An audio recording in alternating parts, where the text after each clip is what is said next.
What's going on, y'all? Today we got Steph Curry is far more than a shooter. Let's get into it. Steph Curry put on a performance for the ages in Game 7 versus the Kings, but it wasn't his usual video game shooting that defined this classic. Instead, it was Curry's ball handling and command of the game that surgically carved up Sacramento, and it perfectly represented his evolution as an offensive player during the Golden State dynasty. In this last game, he was timing it up, man. When he was younger, double teams could bother Curry, especially with big defenders. He reacts to the pressure by moving away and picking it up, and that leads to a deflection and ultimately a turnover. Essentially, pressure bothered him, leading to careless passes like this to escape a trap, and defenses could speed him up and create indecisiveness under duress. Even by 2019, he was still looser with the ball in close quarters, and the Raptors had some success doubling him with size and pesky defenders. But this version of Curry is in complete control against pressure, changing pace when needed and using his additional muscle to dictate the action. This was a key to his playoff run last season, with an incredibly tight dribble under pressure so he could probe through the middle of the floor in Nash-like fashion. His passes under pressure were also crisper, with Steph stringing out defenders, using a few extra bounces before snapping off dishes that weren't easy to deflect.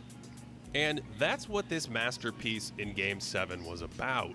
Command and control, essentially dominating the game with his dribbling and his body position, gnashing around the court like this to find an opening, or using his tight handle to maneuver through and out of pressure to create good shots for himself or his teammates.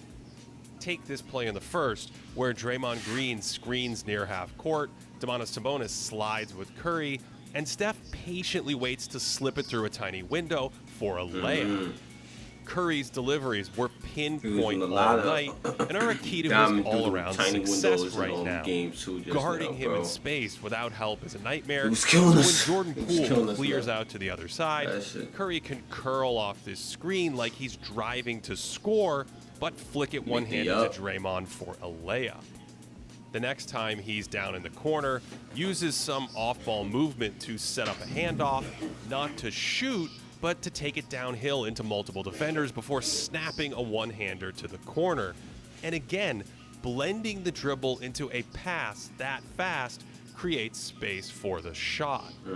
Steve Kerr started this game with a wrinkle based on these quick one-handed passes, with Curry running pick and roll, only to whip it to Green, who then hit Kevon Looney for a dunk. And normally Golden State responds to this kind of ball pressure by looking for the screener on a short roll, but the Kings started to key in on those actions by rotating early and helping out where needed. So the idea here is to relax the help defender. Keegan Murray is waiting for that roll pass, but when Curry gives it up, he looks away, and the action happens too fast because of Curry's quick trigger pass. A minute later, they run the same thing. Draymond lifts up. This time, De'Aaron Fox is all over it, but no one's left to help on the cut, and it's an easy one for Wiggins.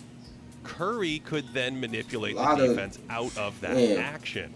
Instead of hitting Draymond, he no-looks it back to Looney, and then a little misdirection distracts Fox for a second, so Curry can cut over into a shooting pocket for a three. That sets up this masterful counter, working around one screen at midcourt to go the other way around another one, only to go behind the back in the opposite direction. Fox is sitting in Curry's way, so he just hesitates like he's flipping one of those passes, only to floor it past him and spin it in at the rim. We all know about Curry's prowess as a shooter, and that was on display here too. He made 7 bombs from long range, including snapping it to Draymond here and then running his defender around this dribble handoff. But he used that same snap over to Draymond to turn the corner and attack, then gently float it over a shot blocker. Curry's outlying hand-eye coordination makes him an extraordinary finisher for his size, making a long-distance scoop shot look easy, but he recognizes that this help defender is anticipating a layup, so he just picks it up early and flips it in from like 8 feet. These shots are unbelievably difficult, but he makes them with regularity, including this wild sequence in the third where he snares a rebound and spins one in from about 9 feet. Of course, the possession before that was even crazier, diving into traffic and underhanding this witchcraft while falling telling you, that's down. touch and feel with the ball. Yeah, you gotta. Steph hit really, a career that's best repetition, man. That's repetition. 2-point shots in this game, and even on a play that looks like a vintage relocation 3, Andrew Wiggins forgets to set the screen. Curry recovered and kept dribbling with just one hand to drop in this 17-foot floater. What on earth? And I keep coming back to his ball handling in this game because we're used to Curry working off ball, but he dominated the game on ball. And despite possessing the ball for a whopping 51% of the time, way up from his typical 33%, Curry finished this game with just one turnover. I think this is a direct result of his tighter dribbling and added muscle on his frame, strong enough to rip through contact like this and finish into traffic. His sturdy handling and broader shoulders work synergistically, moving into contact like this while staying perfectly balanced to shoot. Steph is simply just the puppet master now, in control of his body and his moves at nearly all times. And in this game, it almost felt like his threat to drive set up his outside shot. A younger Steph Curry would avoid contact and bend with pressure, but today he'll seek it out, using his body as a shield or driving right through opponents. A younger Curry would wear down late, his balance wavering like a breeze could blow him over, but today he's just in complete control, probing around defenders like he has a force field surrounding the basketball. So, fittingly, he dominated this Game 7 with his dribble, dancing into open shots like this more than maybe any 50-point game in league history. God, come here. Fox pressures him out near half court, so he protects behind his back. Then he attacks 2 defenders to set up space for a step back, only to cross Fox over into another little pocket around a screen, and that just rims out. And fittingly, his half-dollar culminated in a Bob Cousy exhibition, dribbling through 4 Sacramento defenders while practically scraping the floor to punctuate this incredible performance.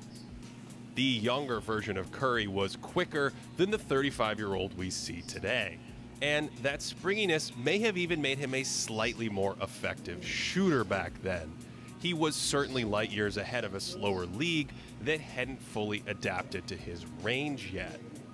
But he's made up for that loss of quickness with guile, increased strength, balance, ball handling, and an incredible command of the game in a playoff setting that allowed him to dominate this game on the ball his pace very well and become the first player in NBA history to score 50 points in a Game 7. If you want to work in basketball, I have the place for you. It's Sports Business Classrooms. And that's this one, y'all. If you guys enjoyed this reaction, click on the last reaction. You know what I'm saying? I'm out of here, man. Turn on post notifications. Tell me what you want me to react to next, man. Bar.